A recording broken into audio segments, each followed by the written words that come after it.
Now this is a sample. I don't really need 2 sleeves, so I only put in 1, because the information I learn off of one, I can transfer to the other. Now, obviously, it's not made for Melissa. It was made not even for me. It was made for a friend who's even bigger than I am. So it's quite commodious on her. But even with it being so big, I would quickly say, well, the waistline is off on her. It should be here instead of 1 inch below. I could quickly say the shoulder and the neck is too big on her, and I could take in the neckline, which is on the back of the shoulder, very quickly, so that it fits her a little bit better. And just those 2 little tweaks have now made this garment, which was incredibly big, a little bit more to her size. That's why we make samples, so we can fit them so that they fit properly. Now, Melissa was also reminding me that sleeves don't need to be quite this big and baggy. Obviously, it wasn't made for me or her, and should probably be about like this on her. You can see my sleeves fit me well. They're not too tight, and they're not too bulky. So now I've taken this pattern off of her. Any of the markings that I had with pins, I would now rough up with a pencil so I could see them. And I would change my pattern pieces so I have pattern pieces that fit her. And again, rather than compromise a pattern that I've purchased that might come in handy some other time, I'm going to go to my wrapping paper and make a pattern from the altered sample that I've made. All right, so this underneath one is the one that I have adjusted from the pattern that I cut here. And sadly, I had to add some. That's the way life is. But also, I want you to realize that I did alter this pattern but kept the information I needed to keep. All of these marks are about those lacing points that happen on these 2 views of the jacket. So if you're doing view A, you don't need to worry about them at all.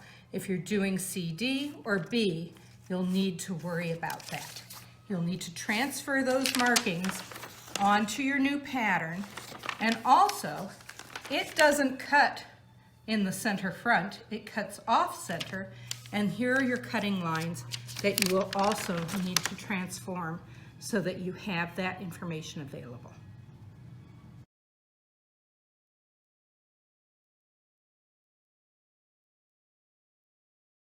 Okay, ladies, we're moving on to this jacket.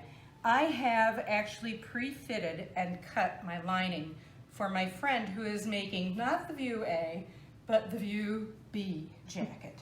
So it's not quite as big across the front, and she's a little bit bigger around than I am. But this beautiful fabric that we talked about on the last part of the video that has the roses growing on it has to be the fabric she has chosen, and we need to make sure that the roses grow up on both sides. So I'm going to lay this out as a rough layout, cut off the end of the fabric. Whee! Can I reach? Yes, I can. And I will roll out another piece approximately the same length. We want to make sure that the roses match up to a certain extent. I think this is about where the pattern overlaps. There. No, pull it up. There you go. Because we want our roses to be in approximately the same place from side to side. If we're a little bit more generous than we need to be, doesn't hurt a thing. She has plenty of fabric. Okay, I'll cut this one off too.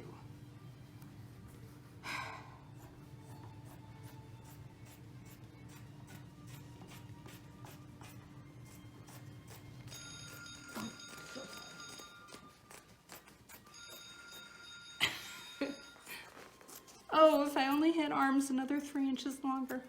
There we go. Now you might wonder wonder as you look at Melissa measuring the distance between the two edges of the fabric, why do I not have them lined up next to each other? We'll go back to our video on matching in our petticoat video and you'll know why. We need to match the patterns so that they run approximately the same height in each of the pieces. And I have now lined up my fabric so my roses are basically in the exact same place from one side to the other. Now, I want to see where my edge is and I can lay out my patterns now. I might not be able to get all three patterns across as I had in my rough cut because now I have to deal with the matching of the pattern. That's okay, she has plenty of fabric. I don't think it will go to waste. Make sure that you're not off the edge at the top. Okay. Because it's down Close. quite a way, yeah.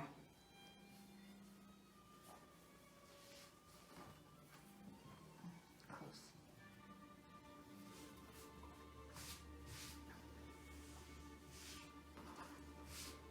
I'm okay, you're okay. I think so. Can we get this guy in the middle? No? Because we're off the edge up there. Okay. Alrighty. So yes, indeed, only two of our patterns will fit on. So now we can cut out these patterns and then I'll lay out more fabric and cut that third pattern, which is the side back. This is our front, this is our back, our center back seam, our side back seam, our side seam, our center front. So we need to do the side back piece and the sleeve piece. And I've laid these out exactly how I did the last time with the roses kind of connecting and rough cut it so that I know I'm good to go. Now you'll notice, unlike most of the things that we sew in the 20th century, where you put the sleeve on the straight of the grain, I very carefully laid it out on the cross grain. You see in the marking on your pattern, it goes either way. But quite frankly, in the 18th century, they hardly ever put a sleeve on the straight of the grain. It always went across the grain, making the pattern go around the sleeve instead of up and down on the sleeve. We think it looks odd. They thought it looked normal. So we're going to make it look normal for the 18th century because that's who we are.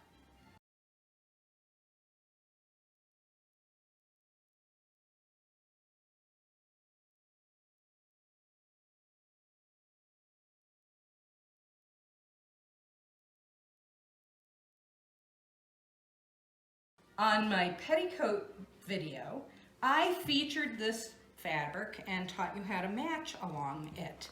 And I also said, oh, I can't wait to make a jacket out of it. This is the jacket I'm going to make.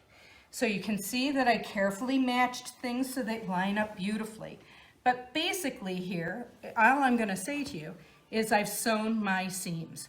I sewed my center back seam, I sewed my side back seams, I sewed my underarm seam, and I also sewed my shoulder seam, which, as I said, is cast off to the back side of your shoulder.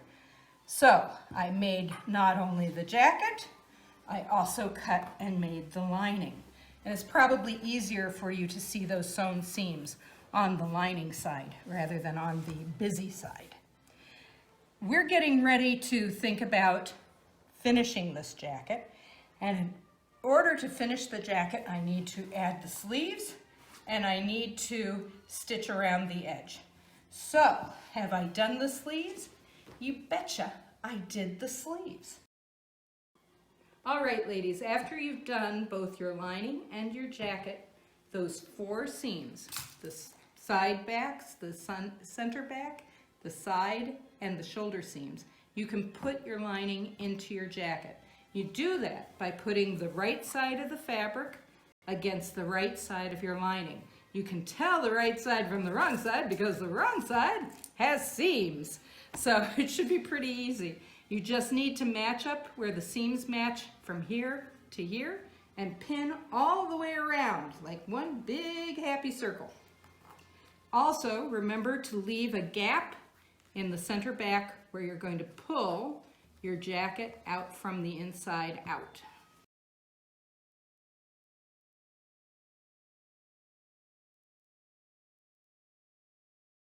On these very curvy necklines, to make a 1/4 inch seam allowance rather than the full 5/8. I also have a very small neck. So that's one of the reasons I tend to make a shallower seam at the neckline.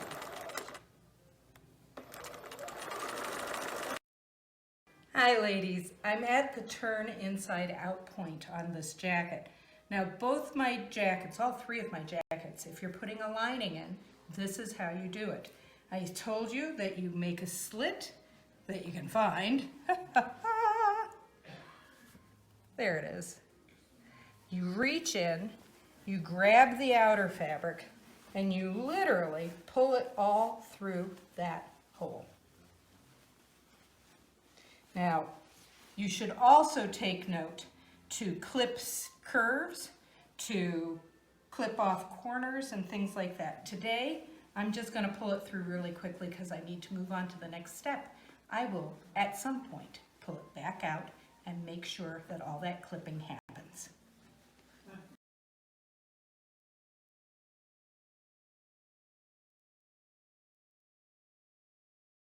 Time. I have one sleeve totally sewn, ready to go into my garment, and I have another one ready to finish to put into my garment. My best solution to you on how to finish this bottom edge is actually to construct it this way, so that you're going to sew the bottom edge first before you sew the side seams, and then you're going to sew the side seams in one fell swoop, both the outer fabric and the lining fabric at once. Once you've sewn that underarm seam, you can then pull the lining into the outer fabric and iron it very carefully so that you have it lined up nice and flat like this. This is ready to be set into the sleeve of my jacket. All I need to do is make sure the jacket is ready to have it. The first thing you need to do is connect the lining to the outer garment around that sleeve armscye. You can actually baste them together because they're going to act as one from now on. On the other hand, your sleeve is going to not act as one. You're going to work on 2 parts separately, the outer fabric and the lining fabric. So my first job is to match up my sleeves underneath armscye seam. So I'm pinning these matched up seams. Here's my seam here, my seam here, and my seam here. And they're all going to sit absolutely together.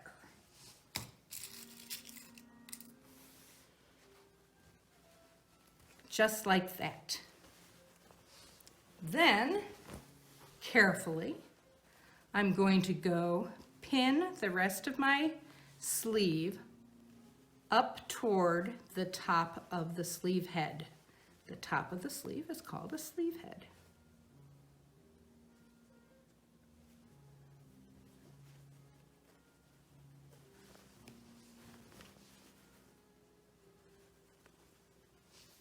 I'm not going to go all the way to the tippy top though, because in the 18th century, they were a lot smarter than some of us are today. My dear friend Melissa called putting in sleeves. They don't even call them sleeves, she said. They call them sleevels. They're evil. And I have to disagree because they don't have to be altogether that evil. Now I'm going to work on the other side, working up toward the head of that sleeve again.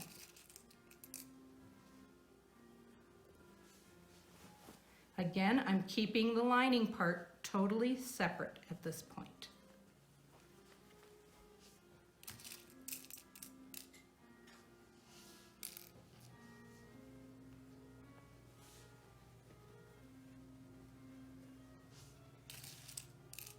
And I'm now approaching my shoulder seam, which is sitting on the back edge of the garment. I've left about, 4 to 5 inches of sleeve that I haven't pinned. On the other hand, the head of my sleeve is significantly bigger, more like about 7 to 8 inches. That fullness is going to eventually be pleated onto here, but not yet. First, I'm going to sew this in, and I suggest you baste first. Basting always makes it easier if there's a mistake made. My seam up to that 4-inch gap, and don't forget, in sleeves particularly, you need to slash. They're a very curvy object, and if you want them to lie flat, you need to slash around your sleeve in order to have enough of an opening to even get your arm through. So Melissa is modeling my far from ironed, far from completed jacket, but I just wanted to explain to you how the top of the sleeve actually works. You can see that I have this big gappity thing here, and what we will do is first of all bring it onto her shoulder. And in the 18th century, they literally would give you a fitting at this point.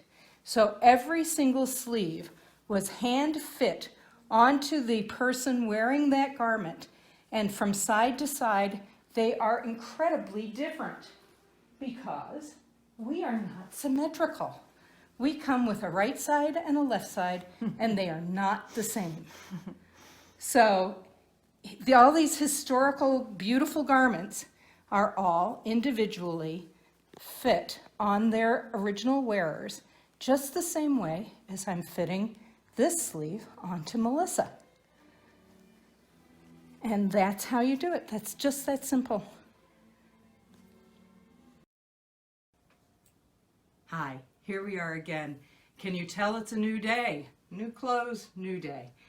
I have gotten our jackets to a point where we're dealing with the sleeves.